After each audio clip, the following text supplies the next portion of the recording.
이 요소수 대란은 중국이 의도한 게 아닙니다. 현재까지 아직까지 압도적으로 중국에서는 각 지방정부들이 화력발전소에 전력을 줘. 그 화력발전소의 가동을 그냥 정지시켜버립니다. 발전을 발전을 안 해버리는 겁니다.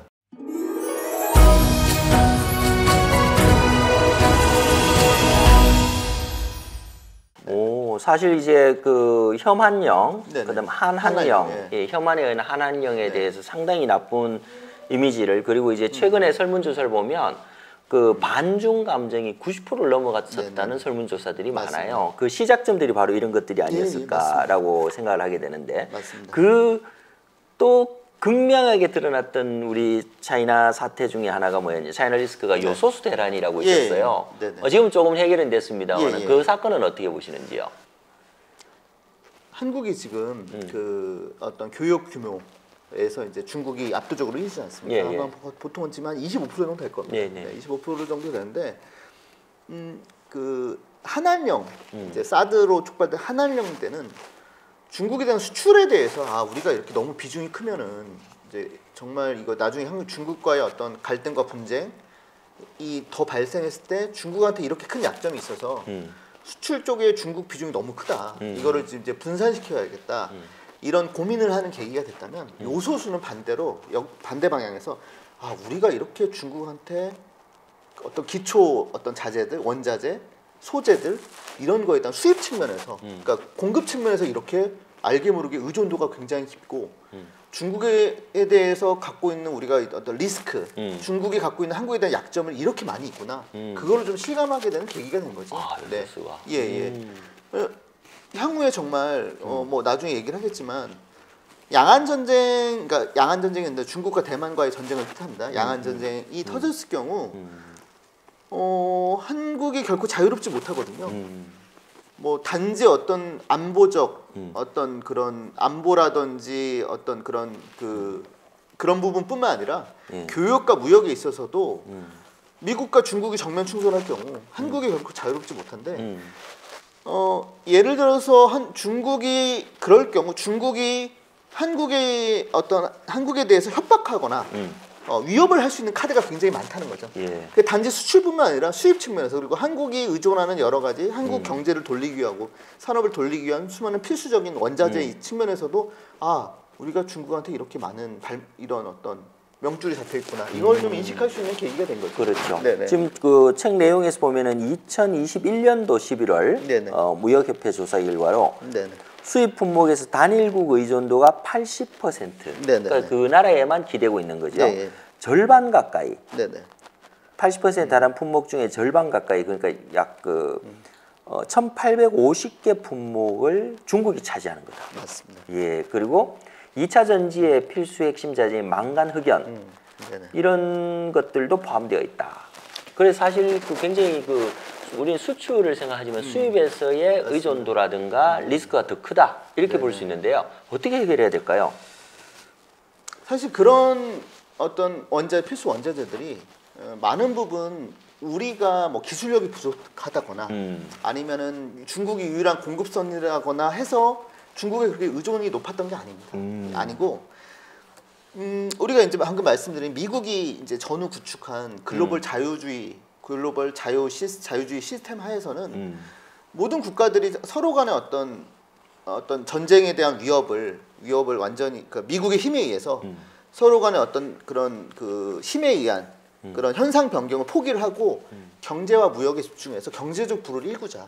그런 시스템 하에서 지금 우리가 지금 한국도 번영을 하고 전 세계가 큰 발전을 한 건데 그런 과정에서는 모든 게 글로벌 분업화가 된 거죠. 그렇죠. 그래서 가장 저렴하고 가장 품질이 좋은 게 있다면 거기에 대해서 그런 오로지 경제적 논리, 경제적 산업적 논리에 의해서 공급망을 찾고 공급망을 구성하고 분업을 하고 그러다 보니까 자연스럽게 중국이 어떤 규모의 힘으로써 굉장히 어떤 규모의 힘으로써 많은 어떤 전 세계 경제를 돌리기 위한 수많은 원자재들을 최적화된 가격과 안정된 공급으로 많은 나라들을 의존하게 만든 거죠. 한국도 자연스럽게 한국의 많은 기업들도 그런 어떤 그런 시스템과 논리 하에서 중국에 대해서 자연스럽게 의존을 많이 하게 된 거고.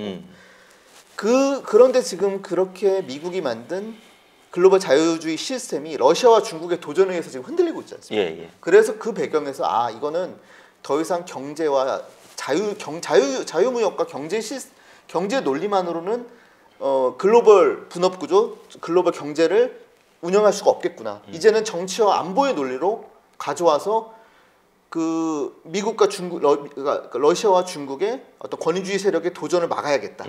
그 와중에서 이제 미국이 나온 게 결국에 반도체 제재인 거고. 그렇죠. 네네. 사실 과거의 어떤 자유무역 경제 논리로서는 그게 말이 안 되는 거지 않습니까? 그렇게 일방적으로 어떤 경제 제재를 하고 한다는 게 특정 국가에 대해서. 근데 그런 게 이제는 어느 정도 이제는 많이 확산되고 있고. 그래서 이제 한국도 이제 최근에 그거를 많은 기업들과 정부가 느끼는 것 같습니다. 그래서 이제는 중국에 대해서 많은 지나치게 의존하는 것들, 특히나 비상시, 유사시 사태 때 정말 한국 경제를 움직이기 위한 최소한의 가장 필수적인 것들은 중국에 대한 다른 어떤 공급처 그런 것들을 계속 지금부터 미리 준비를 해야죠. 대비를 해야죠. 그리고 좀 하고 있는 걸로 알고 있습니다. 예를 들어서 방금 말씀드린 한국의 어떤 차세대 먹거리인 2차 전지 같은 경우 지금 방금 말씀한 뭐 코발트, 뭐 망간이라든지 여러 가지에 대해서 지금 인도네시아하고 좀 많이 협력을 많이 강화하고 있고 거기서도 좀 투자를 많이 하고 있고 그런 걸로 알고 있고요. 그런 인식들이 지금 많이 확산되는 걸로 알고 있고 더 좀 필요하다고 생각이 듭니다. 예, 네네. 상당히 그것도 역시 사전적으로 우리한테 아주 도움을 주고 있는 역으로. 네네. 예. 근데 참 재밌는 게 이 요소수 대란이 시진핑이 밀어붙였던 탄소 중립 이 구호 여기에서 기인했다라고 이야기를 하는데 여기는 우리가 좀 너무 재밌으니까 한번 듣고 가야 될 것 같습니다. 어떻게 이렇게 탄소 중립을 외쳤는데 한국의 요소수 대란이 일어났을까? 예. 그러니까 중국 이 요소수 대란은 한한령과 다르게 중국이 의도한 게 아닙니다. 의도한 게 아니고 말씀하신 대로 뭐 근데 우리는 이제 역으로 중국이 의도한 건 아니지만 결과적으로 어떤 경각심을 갖게 됐으니까 나름의 어떤 좋은 영향이 있었던 거죠. 근데 이제 뭐 말씀을 드리자면은 시진핑이 이제 그때가 이제 그 세 번째 임기를 시작하기 전입니다. 그때 이제 시진핑이 여러 가지 어떤 자기의 정치적 성과들을 내세우면서 했던 아젠다 몇 개가 있는데 예를 들어서 뭐 제로 코로나 해서 이제 그 방역 선고, 방역에 대한 승리 그리고 그 다음에 이제 공동부유 뭐라든지 경제적으로 그리고 환경적으로는 또 탈탄소. 그러니까 중국이 자국민들한테 그 우리가 이렇게 글로벌 위기를 선도적으로 극복하고 해결해 나가는 나라다라는 거를 자기 정치적 어떤 정치적 성과로서 포장을 하고 많이 하면서 그것 플러스 알파 중국 사람들이 그동안 이제 어떤 그 대기 오염 때문에 많이 고통을 겪은 면도 있고 또 민심을 자기가 또 어떻게든 좀 그런 부분에서 다독이겠다고 그거를 이제 자기 핵심 정치적 아젠다로 삼아서 그때가 이제 마침 코로나 터지고 여러 가지로 뭐 상황이 여건이 됐다. 오히려 지금 밀어붙일 때가 됐다고 판단한 것 같습니다. 예. 그래서 각 지방 정부들한테 아예 할당을 내렸습니다. 탄소 뭐 각 성별로 해가지고 무조건 뭐 예를 들어 너네 성은 뭐 20% 삭감 작년 대비 뭐 30% 감축 이게 이제 시진핑 정권이 들어오면서 각 지방 정부들의 자율권이 많이 없어졌습니다.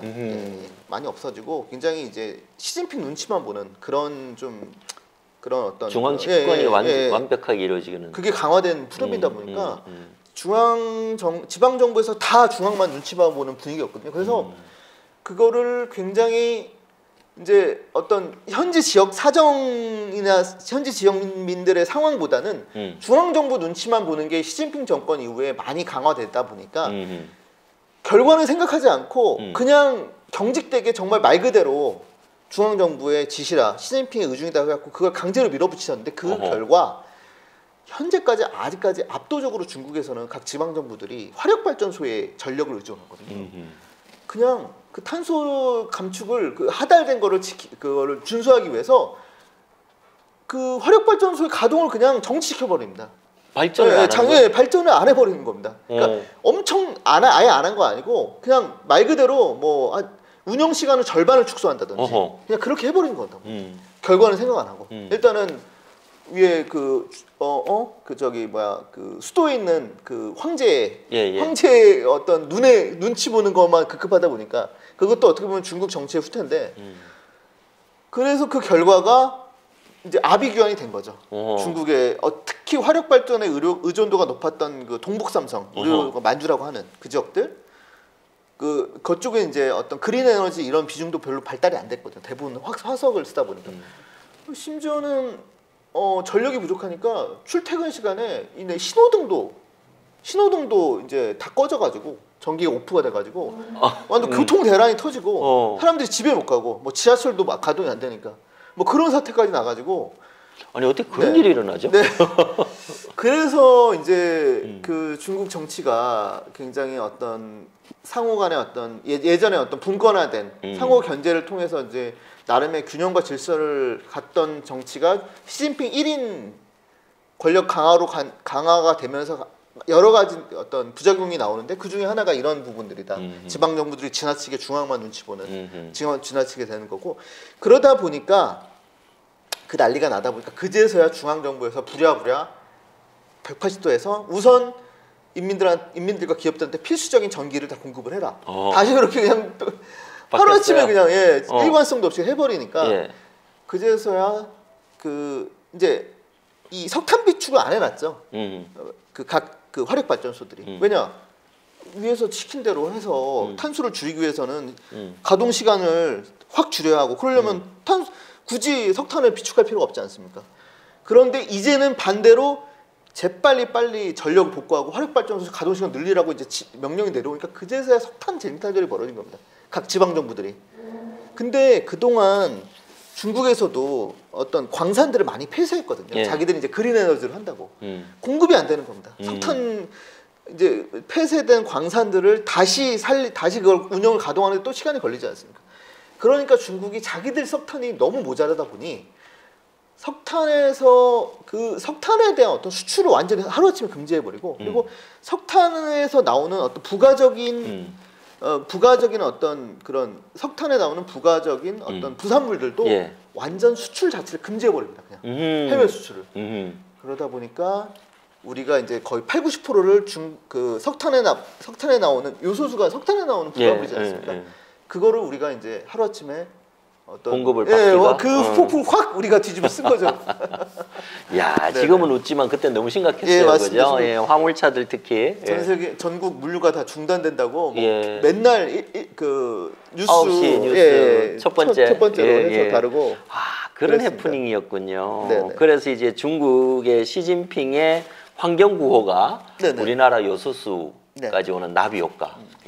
사실 제가 뭐 하나 좀 더 추가로 말씀드리자면은 뭐 이제 시진핑 얘기할 때 나올 수도 있겠지만 시진핑이란 사람의 어떤 정체성과 그 세계관의 어떤 핵심 코드는 문화대혁명입니다.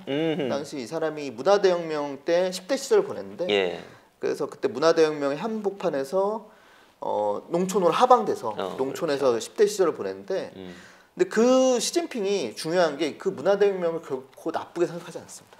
그래요? 좋은 기억을 본인이 굉장히 고통을 받았는데도 그럼에도 불구하고 이거는 마오 주석이 나를 정치적으로 단련시키기 위한 실현이었다. 이 실현을 통해서 나는 더 강해지고 더 성숙해졌다 이렇게 생각합니다. 실제로 그런 인터뷰를 합니다. 그러다 보니까 그런 마오쩌둥 시절의 어떤 구호주의, 그런 어떤 현실에 상당히 현실과 안 맞는 지나치게 추상적이고 구호적이고 이상주의적인 구호를 내세우고 거기에 무리하게 현실을 끼워 맞추는 그런 정책들이 상당히 지금 많이 반복이 되고 있습니다. 아니 그때 그 유명한 참새잡이라든가 아니면은 전국의 선철을 그냥 맞습니다. 그게 대약진 운동 때. 그 두 개가 있음에도 불구하고 그런 오류를 아직도 범하고 있다는 거네요. 그래서 중국에서 고학력, 중산층, 도시에 사는 사람들일수록 시진핑에 대한 반감이 심합니다. 이유는? 이제 중국의 어떤 그런 그 고학력 어떤 중산층 이상의 어떤 고학력층의 입장에서는 이미 어떤 현대